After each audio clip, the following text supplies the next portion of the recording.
Belakangan ini publik dihebohkan dengan terlibatnya aktor Jonathan Frizzy dalam kasus produksi vape atau rokok elektrik yang mengandung obat keras.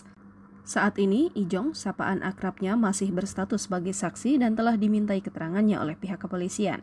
Terkait persoalan ini, sang kekasih Ririn Dwi Ariyanti mendadak ikut jadi sorotan media.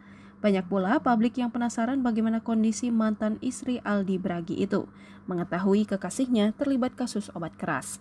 Diketahui, Ririn Dwi Ariyanti memilih bungkam.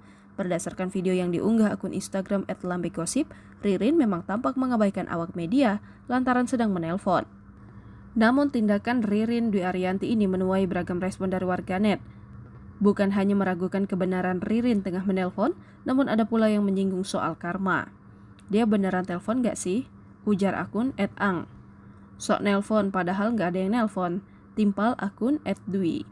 Bukan doa istri sah aja say, tapi doa mantan suaminya juga menembus menjemput karma. Tulis akun @aind. Susah-susah ngerebut, malahan dipenjara cowoknya. Syukurin, doa istri sah terzalimi.